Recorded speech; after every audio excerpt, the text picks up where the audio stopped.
Hello, I'm Joanne Bjornson, Senior Vice President of Human Resources at Leidos, and Executive Sponsor of APIN, our Asian Pacific Islander Network Employee Resource Group. I want to welcome you to the SACE Professional Webinar Series hosted by Leidos. We commend all of you for joining today's webinar and taking the important step in investing in your professional growth. At Leidos, we are proud of our diverse population of talented professionals, including our strong Asian Pacific Islander community. It is only through the diverse perspectives of our employees that we are able to differentiate ourselves and build on our over 50 years of history in delivering critical solutions to our customers' most demanding challenges. By fostering a sense of belonging, welcoming all perspectives and contributions, and providing equal access to opportunities and resources for everyone, Leidos promotes an environment where inclusion is part of the fabric of our culture. Again, welcome, and we hope you enjoy today's session.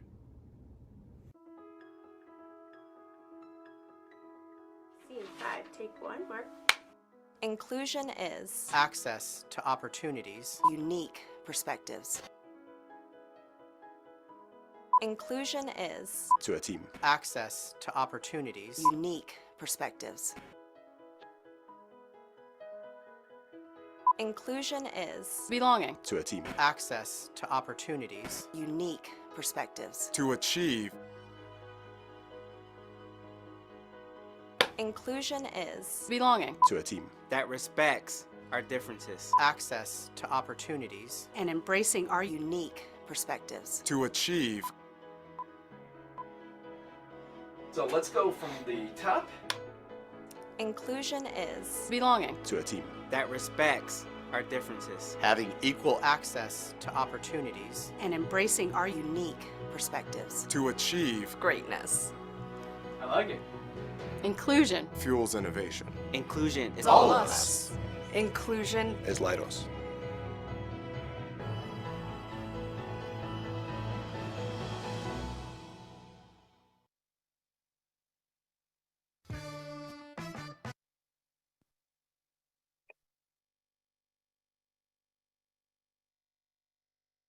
Hello.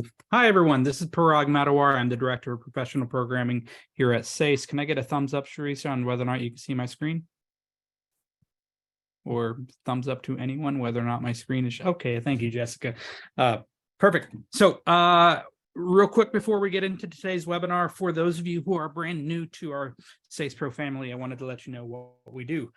SACE is the Society of Asian Scientists and Engineers, and the professional side, we are focused on unlocking the leadership potential of Asians in STEM.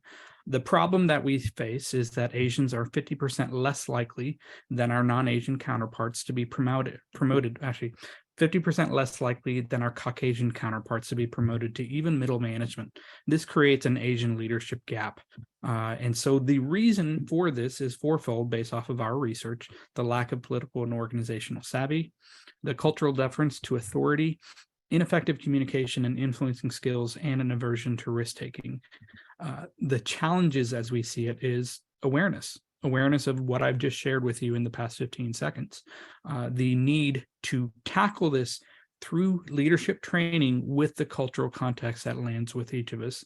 And then lastly, let's face it, Asian leadership development is often a low priority for many of our companies, especially when they look at the broader perspectives on where we're at from a DEI standpoint. And I get it. So what SACE Pro does is we partner with actually, I need to update this slide. Now close to 200 Asian ERG leaders from over 80 companies to develop and deliver programs like this SACE webinar series that helps to tackle this Asian leadership program, this Asian leadership gap through signature events like our national conferences and our Women's Leadership Conference, and then year-round events like this webinar.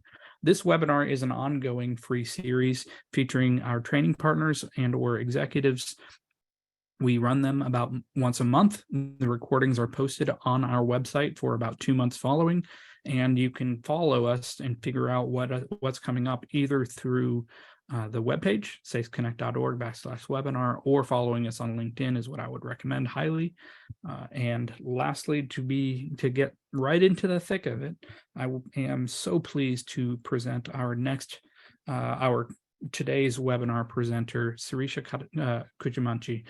We met Sirisha at the SWE conference, the Society of Women Engineers. She conducted a few sessions there. We connected post-conference and realized, hey, you know what? Let's bring her on board to do this session on being brave at work. Sirisha runs a podcast called Women, Life, and Career. I think I've got that right. You can correct me if I'm wrong, Sirisha. And let me just go ahead and turn it over to her. So I will stop sharing. Sirisha, if you want to take it over, you are welcome to. Hello, everyone. Parag, thanks for the introduction. Jessica, thanks for helping coordinate everything for today. I know I'm going to heavily rely on both of you for conducting this webinar. Thanks for being here. This is an interactive session. I am going to share my slides, but I would encourage you to ask questions whenever you feel like it. You can post in the chat, with Jessica will be monitoring, and I'll try to monitor, but it'll be a bit challenging for me as I'm looking at the presentation as well. So this is more a dialogue rather than I speak and you listen. So I would like engagement. If you can turn on your videos, I understand you might be working on something else, which is perfectly okay, but if you can turn it on, that would be great as well. Thank you. So let me get started. So Parag did an introduction. Just give me a sec. I'll put this in presentation mode so you can see it. Okay. I assume everyone can see the slides. Okay, excellent. So this session is about being brave at work, and I host a podcast. So my experience is I work in technology, in electronics manufacturing and quality in an engineering firm. And I sit on the leadership team of a factory that runs around $1 billion+ in revenue. And I also host a podcast, Women, Career, and Life. You can find it on any podcast platform, and I will share the link at the end of it.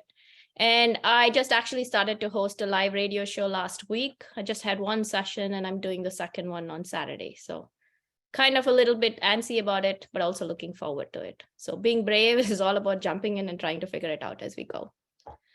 I like the hashtag infinite possibilities because we never know which we're going to try and where it's going to take us.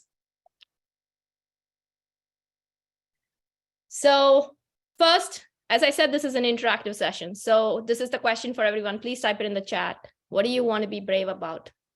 Obviously, you can see the person jumping into the ocean. If you've tried that, I would like to see. I haven't been brave enough to try that yet. I don't know if I ever will, but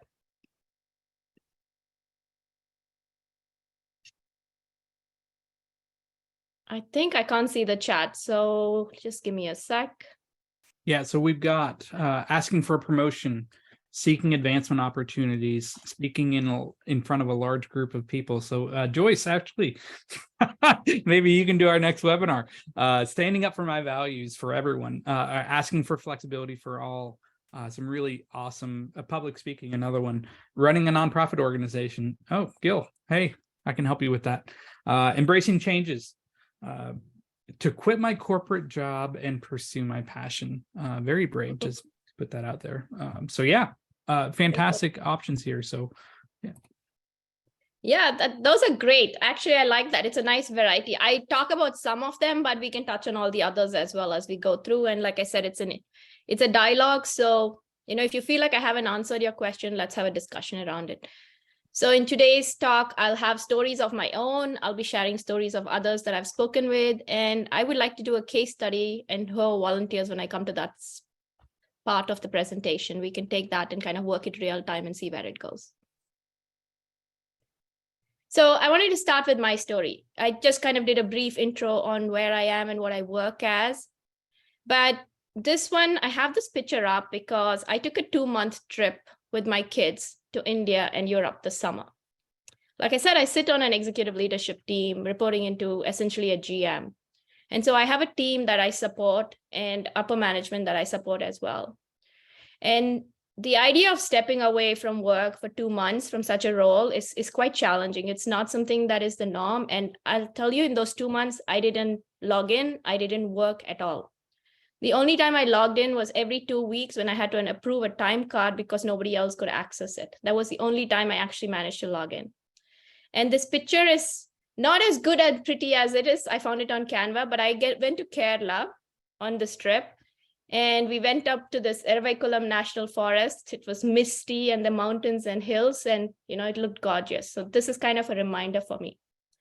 And the reason I tell this story is because it's about asking for the leave, right? I had two managers. I sit in a matrix organization, so I have two bosses, and asking them saying, I wanted to take a trip. And I asked them for 2 months. And what's interesting is neither of them actually hesitated about it. And I asked my team as well, because I needed people to cover for me, that I was stepping away for 2 months. And we'd been working over the years, setting up the team to be able to manage a lot of their stuff. They would sit in a lot of the critical meetings, enabling them to make decisions as well. So it was a whole system approach that needed to be set up for this to work. And currently, I know Parag didn't mention that, but I am actually on a personal leave of absence for 3 months. So I came back from this trip, and then about a month and a half later, I asked my boss if I could take a leave of absence. I have high school kids. My oldest is going off to college next year, and I wanted to spend time at home. I guess my manager might have a little bit regretted sending me off for 2 months because it gave me time to think. Someone mentioned, exploring other options and stuff. So that's where I was. So it's all about asking. And I think we'll be surprised by the responses we get if we choose to ask, because this was a total pleasant surprise that no one kind of hesitated. Around the leave of absence, there was some discussion because, as many of us will probably know, a leave of absence is usually granted for either medical reasons, and this one does not fit the norm, but they were able to accommodate my request as well. So what does it mean to be brave at work and making career progression? Since this webinar supports ERGs and supports corporate career structures, I was going to spend a lot of time that, but we could talk about other things if others wanted. But career progression is really about promotion and visibility, and how do you get access to that? Talking about aligning to your needs and interests, I think someone talked about, being brave about aligning to their values. I will talk about interests and needs because I have an exercise that I want everyone to try, and we will walk through that. And doing skip level and advocating for yourself. And when I say visibility and promotion, it is about asking for opportunities and being able to get in front of people so that you have visibility to get promoted. One of the things that's challenging is most of us have conversations, if we do, with our upper management, usually one level up. But what we have to realize is those managers have a say in the decision, but they're not the final decision makers. Because think about it. If you're having a conversation with your boss at this level and you want his job, he's not the decision maker. You're going to be his peer. His boss up above actually has to decide to give you the role. So you're going to have these skip level discussions and get visibility in front of them and your boss's peers for them to advocate for you. So you're going to have two parts of advocacy, right? You'll have to have your managers and their peers and others advocate for you, but you have to self-advocate. It all comes down to us asking for our own jobs, because if we don't ask as managers, it's very hard for them to figure out what you want.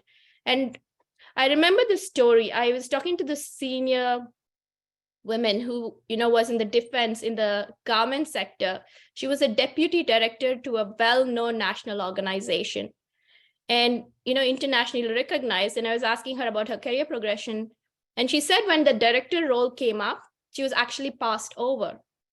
And to me, it was very shocking because, this was like a very accomplished person. But as she said, she just assumed that they were going to give her that role because she had been doing, covering for her director, but she'd never articulated it.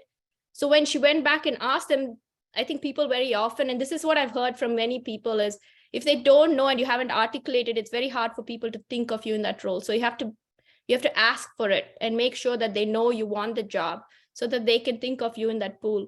And often jobs happen at the intersection when someone's having a dialogue and people think of you. So you have to be fairly consistent about this discussion so people can think of it. At the upper levels of management, when discussions are being had, those jobs are not coming out on your job boards and your staffing websites inside. They're all decided through discussions on performance, on visibility, on what they think you're capable of, and the fact that you're asking about it. So that's where this lies. So like I said, anytime there are questions, please feel free to hop in, but I'm going to switch to this next thing and talk about what are the things that we can be brave about? What do we want to ask for? And I think I've touched on a few of the ones that people had put down. I know I don't have communication and speaking up, and we can talk about it, because I think in all of this, you're going to have to figure out how to communicate and speak up for any of these options. So I put stretch roles, flex options, promotions, salary, pitching new ideas. So for me, I'm going to use a lot of my own stories as I talk through this. So I took a career break for 3 years and I came back to work. And after I'd been in the job a year, I wanted to move to the business side. I worked in manufacturing, and I was doing what I call information interviews. Like I would talk to different people, asking them what their job was. I was an engineer, I would talk to sales, but I would have no idea. So by the time you talk to the third person, you would understand the lingo and you'd figure it out.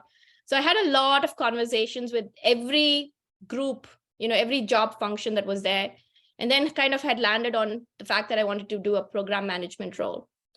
I ended up having one of these meetings with the vice president I had never met before. And I knew they had a stretch program in the company. And I was able to get into it and do that role. But that happened because I was having all these conversations with people on trying to figure out what it is. And, people are willing to sometimes use what I call their social capital to give you the opportunity and see how you perform. So it was about trying that. And after having tried that, it was trying to decide what my next role was. So there are ways, and, flex is something we have been talking about, right? COVID has opened this whole box for us to see what options we have, what opportunities we have. And I know people who are making transitions from working from home to full-time on-site, and some people who prefer the hybrid rather than being on-site. So it's giving us choices to make in how we drive the decision. When I think of promotion, so I was having this, I met a friend of mine, this young engineer this weekend, who was trying to figure out which job role she wanted. She had like 3-4 options, and we were having a discussion on what was her best fit. And she asked me this question: when do you know you want to make a job change? I've realized over time, I know I need to make a job change when I'm spending a lot of time reading CNN and BBC in the office. It means that I have way too much time. I'm kind of like getting bored. I feel like I'm not using enough, even if I'm doing stretch projects and trying to figure out what I need to do. So when I was getting ready for my next lateral move, I met this friend. And then he asked me, why is that you're not looking for a manager role? For me, the fear of getting promoted was 2 things. One is, how are you going to manage people? I didn't think I could do that. And the second thing is, how am I going to get ideas that I have to, give as a manager, and sort of the buck stops with you. So it can be quite challenging, but I think what we all realize, and probably have to realize if you're wondering about the same thing, is everyone started at the same place. No one grew up to be a great manager. They all learn on the job. They all make mistakes, and then they figure out what to do. And there are allies there that you can find to ask what you want to do. And so the other story I wanted to touch was the salary increase. So when I got my first promotion, I didn't ask for a raise. I advocate for it tremendously now, but I didn't ask for a raise. I didn't know you could ask, because one of my peers that I got promoted asked me, did you ask? I said, oh, I didn't know I could. So the next time I got an opportunity to go up the ladder again, I asked my bosses early on, because I get in the matrix saying I wanted a salary increase. Basically, my dialogue was very simple. I just want to be compensated for the role because it was going to be a bigger role. And sometimes the dialogue can be quite awkward when you ask for a salary discussion. I think our hesitancy is on our side, and I think people don't expect it. So I had my interviews, then, the job finally came through, and I got my offer letter. Well, the offer letter had no change on it. It had the same numbers as I was already getting paid. So I called my boss and asked him, so I see that there is no change on the offer letter. What, I do want to be compensated, for the new thing. Still a bit awkward conversation. He said, go ahead and sign it. I have to work it up the chain because it's not the normal cycle. It's going to take time. I'm going to do my best. Go sign it. I really wanted the job. It was going to be quite challenging. It was a promotion, so I took it. The way I look at it is, for me, this is my personal philosophy. For me, it works. I'm going to try everything I can. I'm going to ask. I'm going to do my part. If it works, the control is not under my control. The decision is going to be made somewhere else. But at least I feel like I didn't walk away from the table, leaving anything on the table. So that's how I look at this. So when you're looking at this this is going to come back as a question for you in the end. Which one are you going to pick to do for 2023? So keep this in mind as you're trying to map around your head. What is it that you want to do? So there are various ways we can ask for opportunities and what we want to do. So Sirisha, what do you find as the biggest barriers as you're talking with people? What do you find is the biggest barrier for them to do any of these things? Is there any like consistent themes that come across? I think I think for all of us, we kind of doubt ourselves, right? Mm-hmm. We are so brought up, and I think I saw this on a lot of the SACE webinars. Culturally, we are all taught to work hard and you will be rewarded, which is what we expect. Corporate life, I heard someone say this, and it's kind of a harsh reality. It's not just a meritocracy. It doesn't work like that. You can do it. A lot of people do a great job. Obviously, we all do an amazing job. But people have to know you are doing an amazing job. If you are not telling them you're doing an amazing job and what you're working on, it's kind of hard for them to know. So as an example, I have this friend who just worked on this equipment at his work and released it that had been down and nobody was expecting to come back up. So I was having this dialogue and I said, so did you tell your boss? Did you tell your, factory person, because this tool had been down, it was a very critical tool. They were like, no, we just started it and went back on. Well, if you haven't said that you had this impact, how does anyone ever know what you did when you had such a significant impact on moving things forward, right? So it is not intrinsic to us to we hesitate with what we call showing off or bragging. It's not about bragging or showing off. You have to figure out how to say what you did really well without coming off like that. Right. And I think the other part that if you're already in a management role, sometimes people hesitate with when people say, oh, you did a good job, you always attribute it to your team. Obviously, your team's done a phenomenal job, but you had some part in it. So how do you figure out how to acknowledge both of those efforts and take some credit for yourself? And I think that was the biggest hurdle for me, was trying to figure out how to do that, because it doesn't come naturally to most of us. Yeah, I feel like there's this element as well of not biting the hand that feeds you, right? Especially given that most of us are either immigrants ourselves, or our parents are, or relatively recently, and the sacrifices doing right by that sacrifice of coming over. It's not a small thing, and so certainly, I was born here in the States, but I know my parents gave up an awful lot to come here, right? And so to an extent, hey, I landed a job with a great company. Let me make sure I don't do anything to screw that up, right? And so that fear and that voice in the back of my head, okay, if I ask for a stretch role, or if I ask for a promotion, or if I ask for a salary increase, am I all of a sudden not being grateful? Is that a show that I'm not, thankful for what got me here? And that can be, I think, mentally a big challenge for our community. And so I don't know that I ever figured that one out, I'll say. It sounds like did you have any like aha moments in your career that helped you to go for it? Because it sounds like you've had a number of experiences that have kind of shifted your thinking, right? Yeah, it's in the beginning, like you said, when I came, I didn't say anything. If something happened or someone said something, I remember someone cussing me out very much earlier in your career, and me just following the whole experience. And then I told a friend of mine like a year later, and he was like, why did you keep that to yourself? We should have done something. But it was just something that I guess I came here for graduate school. So when you feel like you're from somewhere else and you're not part of the mainstream, it is kind of hard to figure out how to navigate that. But over time, with a lot of people having conversations, I got laid off in my first job. I was there barely a year. And you know what? Looking back, I think it was one of the best experiences, because it kind of set the fact that, if you can come back from that and find a job when you're going through sort of immigration and other challenges, there's nothing quite that scares you as much. If you can make that leap of faith, and I think if you've been in a role very long, I think that's always hard to wrap your head around that. So taking that risk, and the way I look at it, because I was having a dialogue on LinkedIn the other day about layoffs, because that's what I'm going to talk about on my radio show.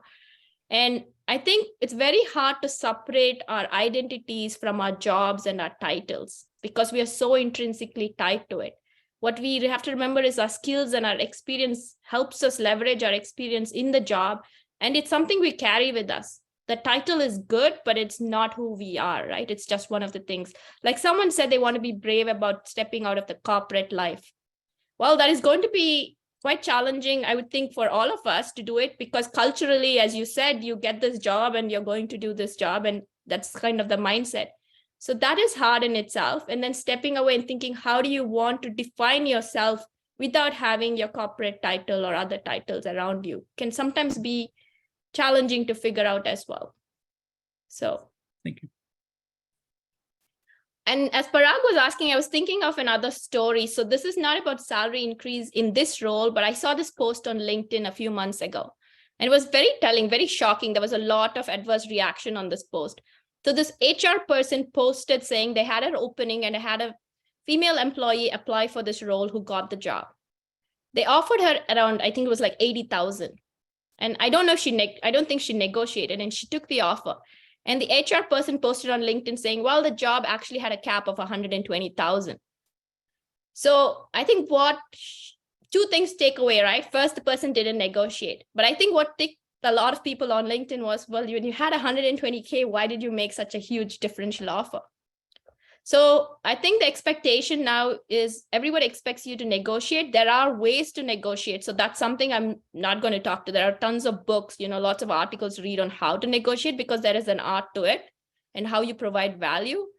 But I think we need to negotiate it. At the worst, they're going to say no. That's how I look on it. The only answer you're going to get is no, but you don't lose anything by asking for it. So this is one tool I really love. Parag, I know we talked about it, but it is one of my favorite tools. I know you're not a fan of it in some ways, but I call this the secret in your personal toolbox. So I was leading the finances for one of the groups I was working in, and we used this, when they asked me to use the SWOT tool, I had to look it up. So SWOT stands for strengths, weaknesses, opportunities, and threats. And the tool was used at that time to optimize cost for the group, to see what was our best cost strategy to optimize it. But I use this tool, I would say about once a year, I'll pull it out and use it. I use it for two things. I use it to decide how my career direction is going in the next year to 2 to 3 years, and I'll show you how I use it. And there's an exercise, as you can see. I'm going to stop on this and give you 5 minutes after I show the example for you to write it down. Jessica's posted it. And I would like someone to volunteer to share their SWOT so we can use that as a case study as we walk through the process, if anyone wants to do that. And then I use it for career, and I use it actually even for planning my finances. Like, what do I want to do? What are my threats? Where do I want to see going myself forward? So that's kind of how I use it. So there's a lot of verbiage on this. I am not going to go through how SWOT is set up, because weaknesses, opportunities, threats all sound very similar. So it's very hard to figure out what the differences are. So I will just run to the example that I use. So this is actually my own SWOT, kind of a little bit cleaned up. So you can see there are internal factors and external factors. So in my example, like I said, I worked in manufacturing. I work in semiconductors, so we call it the fab. So I had a ton of fab experience. And like I was telling you, I had done my program manager stretch role, and I was trying to figure out what my next role is. And I really wanted to become a program manager. I realized my challenge was being inside the factory, that I would be very narrowly focused over like 8-10 years. And once you're kind of stuck in the box, it would be very hard to make a transition to a different role. I wanted to have some flexibility around my experience, be able to transfer within the company, say to the business units, or switch to another organization or another industry. So I wanted to keep my options open. So the way I figured it is, it's good to have some business experience and some customer experience. So sort of to round off everything I was working in. And that would be like getting a PMP, which I went around and got, and probably becoming a program manager. At that point, quality didn't even feature on my list. So those were the roles I was looking for, and, talking to people, trying to get it in. Like I said, the threats were, I wouldn't have any outside fag experience. My skills would not be so transferable, no customer experience. So sort of was that box. And then the environment was changing in the company and the role. So there was this opportunity that opened up for a customer quality engineer in one of the factories. And I pulled out my SWOT and I looked. And so I had fab experience, which was actually better because this leveraged my fab experience, unlike the program manager role, which didn't really leverage my past experience. It gave me business and it gave me customer experience. And then I looked at it and said, well, if it's quality is then every company in the industry and outside the industry. So it checks a lot of the boxes. I was like, okay, this is the role I'm going to take if I get it. So that's kind of how I moved from this very focused program manager that I had been training for like 6 to 9 months to say, okay, I'm going to try this role because that's how I use this tool to see what is it that I want to pivot to and see which boxes it's going to check for me. And I look at that, and that's how I did it to make that pivot. So I'm going to stop here. And like I said, this is an interactive session. So I would like you all to take a shot in filling out your SWOT. It should be typable the way I've set it up. So you should be able to type it up for yourself so you can use it. And if you're willing to share, after we finish 5 minutes, we can take a look at it. Yeah, so it's in the chat. You can download it. Jessica put it in there. You can download it. It's a PowerPoint file. I think, the difference on this file that I like is the internal versus external factors, and then the positive versus negative. And I think that helps the framing a little bit cleaner. So thanks for providing that. So.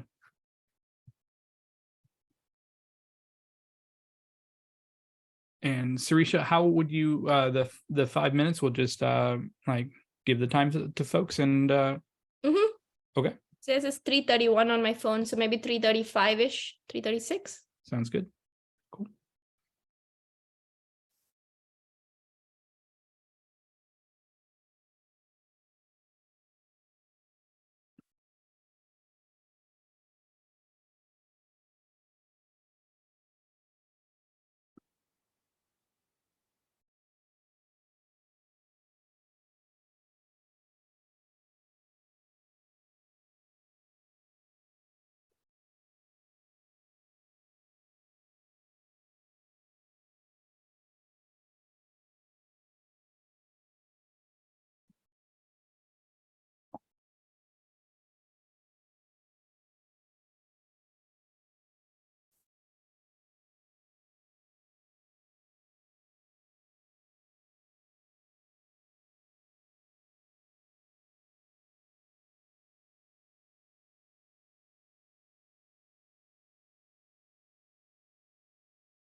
It's for those who are just joining, we are doing an exercise on the SWOT. Jessica, if you can repost it into the chat, that'd be super helpful. We're taking a few minutes to fill out for you in your career and where you're at in your career. What are the strengths, weaknesses, opportunities, and threats you see? And I think the guidance there with positive and negative factors, as well as internal and external, provides some framework on what to put in each box. So hopefully that helps Banu and others who have just joined. Oh, we just got one more who just joined. So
Sirisha, when you've done this in the past, is it been with this particular focus in mind regarding are you just looking at your current job, your current career spot, or are you looking more toward you've got a picture in your mind specifically of where you want to go? It's the latter, right? It's an aspirational thing. Okay. Definitely an aspirational tool that I use. Like I said, I use it for this and I use it for finances. Like when I'm looking at risks, do I have plan for, like, say, retirement or investing or college or whichever, right? Every one of them it's for me, I use it because it's a very simple thing. I also, it's nice for me to go back and look what I typed in 2013 versus what I'm putting on 2022. And did I even get down that path or completely veer off it as it's continuously changing? Yeah. I look at it as a way for all of us to dump sort of our thoughts that are in our heads and see. So like someone mentioned, they want to quit their corporate career, right? It would be great for them to look at this and say, what is it that they really want to do, to their values, what their interests are, what their skills is, and where the market needs are, and put this and say, okay, what can I take that moves me, what I saw as a threat, but really is a strength, and see what to bridge. That's how I would use this, to see what are those pieces that I can take and where do I need to fill that skill gap. So it's sort of a skill gap analysis, right? I know people are typing, but I'm talking as well. So I can use it as a skill gap analysis. This tells me, like, how do I get from fab experience to BU and customer experience? So I was reading the chat session, and I know there were quite a few comments about presenting and, managing people, sort of the chicken and egg problem of how do you manage people. So it comes with doing team leadership. If you can't get like a supervisor role instead of a manager role, you should first, if you haven't got a chance, have a conversation with your boss about wanting to manage people. But team leadership is a great way to get that experience, because you have to influence without authority, which is even harder to do than having the title.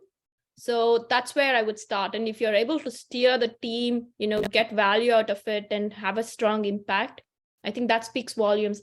And like I showed before, make sure you get forums to visibly present on that, and ask your manager, where can I present this and where can I share this? And set up a meeting with your skip leadership and talk about the team that you led and what you did. So those are ways to script what that conversation is going to look like when you approach this. And someone asked, you know what? I like the comment about managing your 2 children.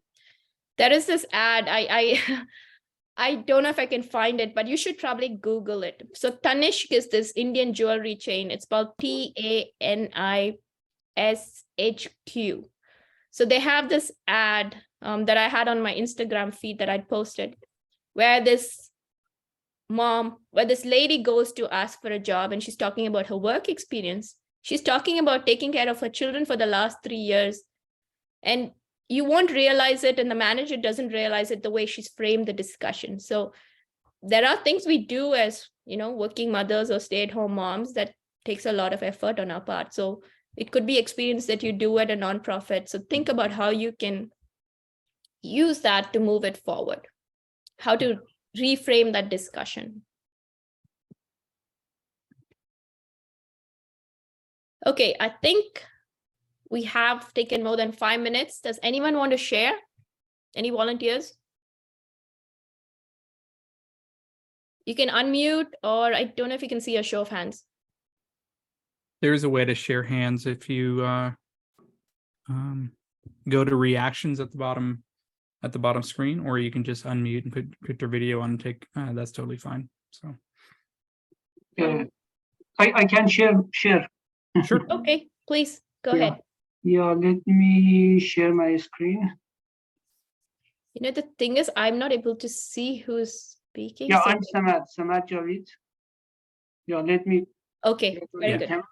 So Sirisha, if you can stop sharing, and then he'll be able to share, that'll be exactly. Okay. I cannot share. Yeah. Just 1 second. Yeah. There we go. Yeah, please let me know when you see my screen. Yep, got it. Thanks, Samad. Okay, sure, no problem.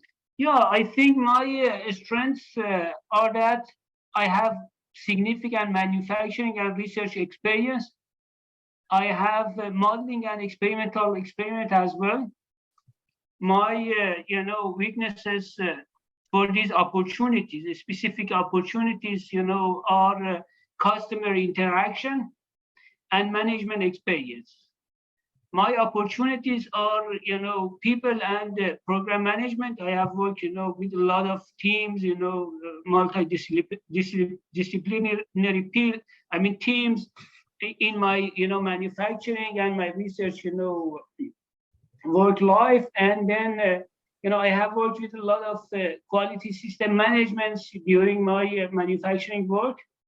Therefore, I can, apply those experiences easily in, any quality, management, including quality system management. My traits are, again, my customer experience. I do not have, enough customer interaction and, working with customers directly. Another, trait is that, I need to support my family. That's another, I'm the only, salaried, person of the family, and I have a, we have a college student. We need to, we have a lot of, holes to fill. Therefore, that's another trait. Yeah, actually, thanks for sharing this, Samad. So what is it that you would like to do? And I see Narayan put it in the comment also about leveraging our strengths, and we'll come back to that one. That's very valid in this SWOT thing. So what is it that you would like to do? Where do you see yourself going? I have a lot of work experience prior to moving to US.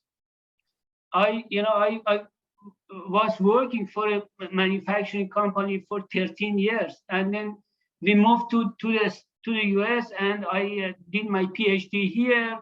None of my previous work, prior to my PhD work, is counted in my current role. And then I think I have enough, as I mentioned here, enough research and manufacturing work to experience, to apply them in these roles. What I want to do is to accelerate my career promotion, because I'm I think behind the curve. When I came here after 13 years of work experience, and I started as a a fresh graduated student. Therefore, I'm at least 13 years behind the curve. I want to to accelerate my career promotion, to compensate that. And then in addition to that, I think I have a lot of experience, both experimental manufacturing and research. In my current role, I've been in research in corporate R&D at 3M for 8 years. I think I have a lot of both manufacturing and research experience to apply it, to move to the next level in my career. And I think I love people a lot. I think I would like to help people, to work with them, and to help them to promote as well. I think applying those my past experience in my next managerial role can first of all provide a lot of benefit to my company. And then secondly, I can help other people to move to their next level of careers. Sure. Okay, very good. Actually, I'm going to talk to using yours sort of as a case scenario as I go through the next slides. Thank you so much for sharing and kind of giving some backstory beyond just this, because obviously you have a ton of experience already walking into your role, like you said, layered with your graduate school and everything else. So I'm going to use this sort of as a case study, and I hope it'll provide you some answers on how to move forward for 2023 to get where you want to go in those opportunities roles. So Sirisha, I think you can go ahead and steal the screen share right back. And just from a time check, we have 15 more minutes. Okay, yes. Okay, cool. Okay, so I am going to go through this. So one of the things that I would tell you, Samad, is since I'm also walking through this with a time check in place, script on what you want to do, talk about your experience. You talk about your research, craft what that dialogue is going to look like, write it down and figure out what it is. Talk about your research experience, because I moved from manufacturing, being engineering, very similar to yours with R&D experience, into quality. I think in quality, it helps to have a background in something else, because people do not always grow in quality. You need some other core strength and, people and program management to get there. So script it and practice it like any interview. Practice your script out loud while going for a walk, driving in the car, record yourself. I do a lot of my practices when I drive, because there's a timer clock on the car and it just helps me talk loudly, and well, no one cares if I'm talking loudly in the car. They think I'm on a phone call. So that's what I do. And set up those skip management. So meet others, make a list of which groups you want to go to. Look at the groups. Maybe if you're not sure which groups, you might start with those information interviews. So what I used to do is I would find these job postings. I knew I wasn't ready for those jobs. I would set up a meeting with that manager, and I always set up the meetings the same way. I send a 30-minute calendar invite, and an hour or 30 minutes before the meeting, I would send them either my CV or one blurb about me, and then I would go meet them. I would ask them I would do a brief intro about myself, about their career, and then ask them what the role was about. So by the time I got to the third person, or if a similar role came up, first of all, I knew whether I wanted the job, because, reality is never as such as the job description is listed. And then also it made me make a contact and figure out what that role was.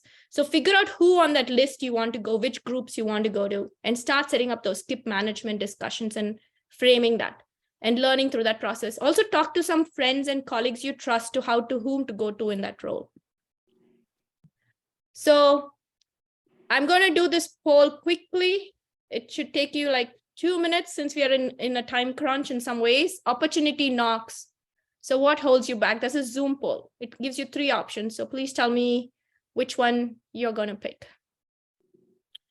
This is basically some manager comes and taps you tomorrow and says, hey, there is this job.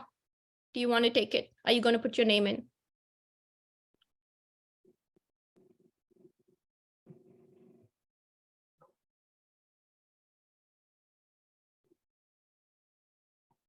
Okay, we have about half the responses, and they're running about even between jump in and say yes and hesitant and cautious. They're running neck to neck like any election poll. And interestingly, nobody's outright refusing. Right. Yeah, exactly. I thought that was good. So I'll tell a story while this is going on, because I was going to do that. So I had a friend call me last week. She got tapped on the shoulder for a manager role, completely out of the blue. She was so surprised, because it's not something she envisioned becoming a manager. She wasn't sure if she wanted to do it, and a lot of hesitancy around managing people. And actually, it also touched on a chord that I had never thought of this, but you all had it on the SACE webinar, where there was a session on people pleasing as well. So it's something that's very intrinsic to her personality. So she was kind of hesitant, and she called and said, I'm not sure if I'm going to apply for the role, but this is how I look at opportunity knocking on the door. If someone comes and taps you on the shoulder and says, come in, hey, I think you should apply for this role, you definitely should apply to that role, because they see something in you that you may not see in yourself. And like I said, the worst thing that would happen if you didn't do well is you still have the experience and the skills, and you'll go figure out somewhere else. People will help you. And if someone's not, tapping you, they're going to have a part of your back. Of course, you have to execute, but they'll be willing to put some skin in the game for you to be successful at this. Yeah. So you should always say yes, because those are few and far between. That means there are a bunch of people having conversations about you. And that's what that manager told her, saying, I've been thinking of you. I've been following your career for the last few years. I think you'd be really good for this role. Apply for it. So initially, she started out with being very hesitant. But, 18, 24 hours in, she's like, yeah, totally. I want that role. Now you're going to start questioning, why can't I do that role, right? So it's sort of a mindset shift. So think about it like that. I just wanted this to be sort of an eye-opening. That's really all this exercise is, for you to think where you stand. So if you're hesitant and cautious, I would say if opportunity knocks, just jump in and say yes. That would be my takeaway. And so here are the results. You can all see hesitant and cautious actually eked out almost 18 points ahead of jump in and say yes. That's actually quite a bit significant. So I think important in here as well is, for those of you who are in a position, you should be tapping people on the shoulder too. Very true. And I think that's a great segue. I'm going to stop sharing this. Let me see if I can remove the poll, because that actually is a great segue into what the manager's perspective is. So now I'm wearing the manager's hat and telling you how it is for a manager. So managers are always looking at their teams, right? They're looking at what the potential is, what their needs are, what the skills are for the organization, but also from the person standpoint. Like I'm asking the people in my group, what do they want to do? What do they want to give? And look at for opportunities for them. And you preferably want to understand that it matches as much as possible with employee wants, but of course, business needs sometimes trump that. And you have to realize when a manager comes and taps you, they are using their social capital. They're advocating for you. So when you say no, then they have to kind of go back and question, wait, this person said that they asked for the opportunity, but they're saying no. So why is it that they're saying no? Maybe it completely misaligns, and that might be a different thing. But often it's a hesitancy. So it's like that old story we probably all read, right? Crying wolf. So they might ask you 2 times, 3 times about an opportunity. By the third time, if someone continues to say no, I'll be honest, they're likely never to come back and ask you. So you have to be very careful when you're asking for something, that you know what you're asking for, and that you're sure of your reasons for saying no. And if you say no, that you have a valid reason. So I had someone once refuse an opportunity, but they had a very valid reason. For family reasons, they could not. So 1.5 years later, when a similar opportunity came, we tapped them on the shoulder again. Their family situation had changed. There was still a little bit hesitancy, but we said, let's try it. And they were able to come back and do that role. So remember that from the manager's standpoint, they also want to advance their employees because that is what their job is. And that's what they also are interested in.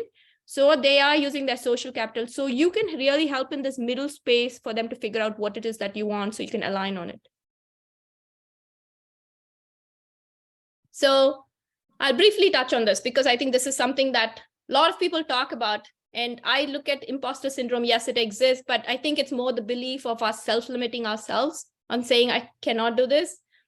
The research shows, and this is very consistent research, shows that when there are, like, say, 6 skills that a job asks for, women tend to look for all 5, 6 skills before they apply, while very often a man will look at one skill and say, yes, I'll go for it.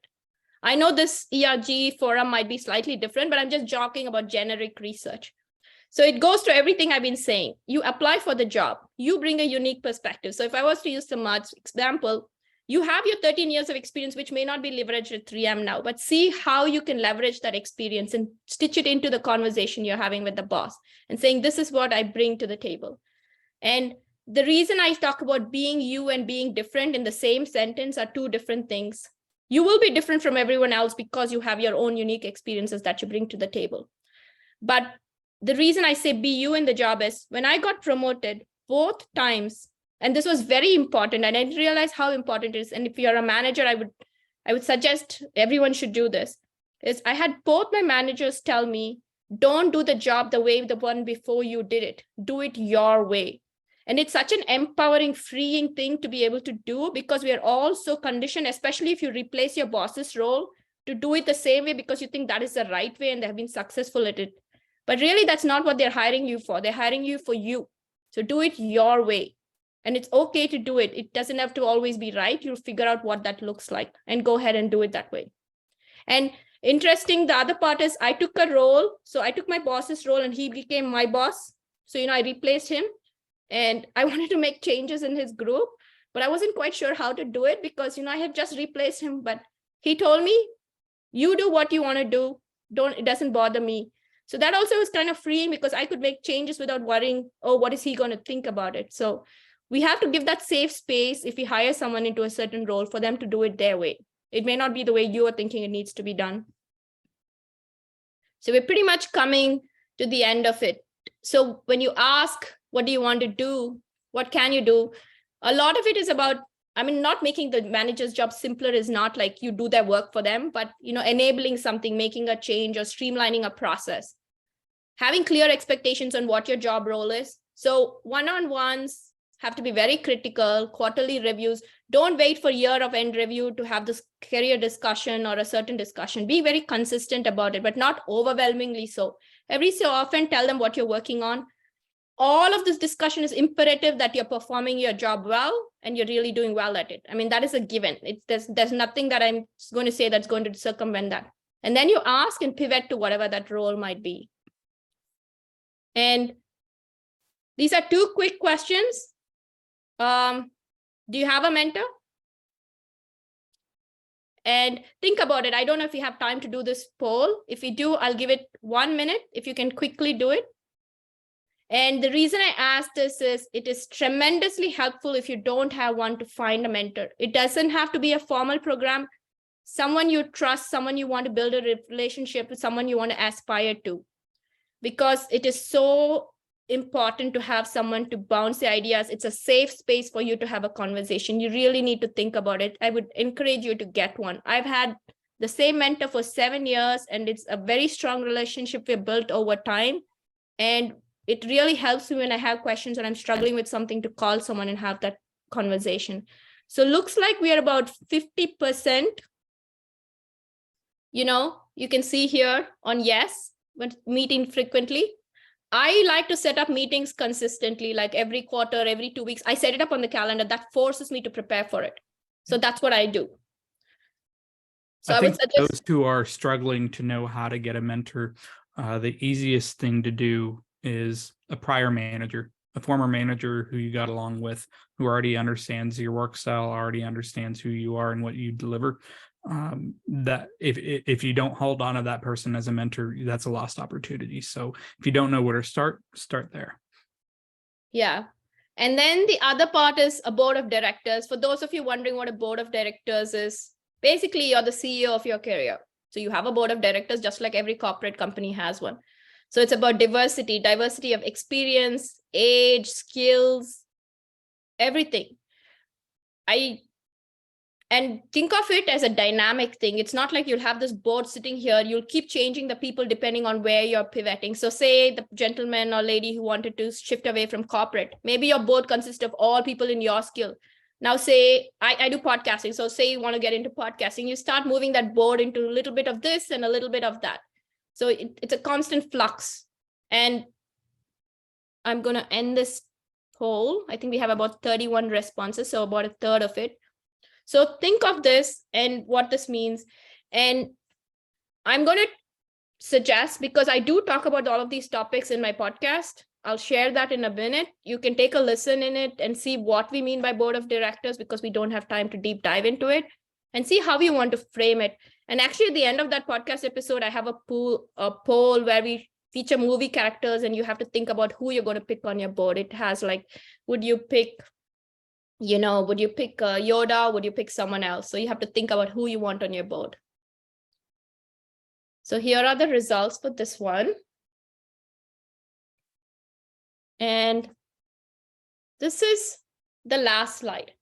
So I want you to take a few minutes to go ahead and schedule one of the actions that we have on the Zoom poll. I want to see which one of the ones you're going to pick from this and take time to schedule this meeting. So schedule it for 2023. No point scheduling it in December. Everyone's going to forget and go on holiday. So schedule 30 minutes with the manager, the skip manager, the peer, whoever you want to have a meeting with. Prepare for it, practice it, write the script, and go have a conversation. Send a 30-minute calendar invite, like I said. All mine says is always this. If I was to send one to Parag, I would like to meet with you for a one-on-one. Hope this time is convenient. Regards, Sirisha. That's all I send. And then I send them stuff. I think there's 80% success rate of a calendar invite being accepted, and email is going to get buried in somebody else's. That's a good stat. Cool. Sirisha, we are at time. May I take over the screen share, or do you still have one more slide? I just have one more. So here is my thing for people to... Can you go? Oops. Yeah. There. So if you can, scan that to see my podcast, and I would love to connect on LinkedIn. As I told Parag, I would like a picture if possible, and you can put comments on my LinkedIn post. Fantastic. For those of you who are able to turn your video on real quick, could you do that for a moment while we smile and take a quick picture? And Jessica, if you can go ahead and grab that.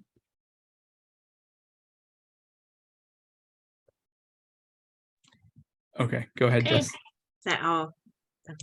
Okay. And cheese. Got it? There's a few more that just turned it on. I'm doing more cheese. Oh. Shoot. Okay. Got it? Got it. Mhm. All right. Wonderful. Thank you so much for hanging on for a moment. Let me finish this up real quick. Okay, I know you're probably pulled out. Jessica, if you can fire up the webinar poll. This is a standard one that we have every single time. There are 2 questions on this poll, and it's just a standard, how, about our poll and about our webinar that went just now. Just so you can, I'm presuming you can see my screen. The next webinar is coming up in January. We'll have the page up within, we'll have the registration link up within a day or 2.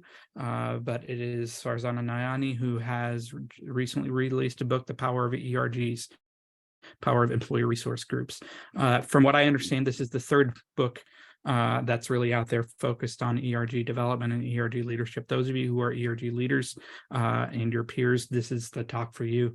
I have this book. It's not massive, so it's a pretty relatively quick read. I am reading it and going through with my questions. There's some fantastic concepts in there, and nothing is groundbreaking or earth-shattering, but it gives you a framework for how to think about everything that we're thinking about with ERGs. Just putting in concrete frameworks and words has been really liberating, I guess is the way I would put that. Sorry, Lisa, if you're not able to submit that. Did we cut off the survey, or is it still going? It's still going, right? Yeah. Okay. Thanks, Narayan. No problem. And so that'll be the next webinar. We'll have it up and running here in another few days. I'm meeting with Farzana tomorrow. Then, find us on the web, LinkedIn, whatnot, and make sure you follow us. And that is it. So thank you so much for your time this afternoon. I hope the rest of your Wednesday goes well. For those of you on the East Coast, hopefully this is the end of your Wednesday. Those of you on the West Coast, well, you got to start later. So you've got a few more hours, but we hope to see you in January and we've got a strong host of programming for all of 2023. Okay. Thanks, everybody.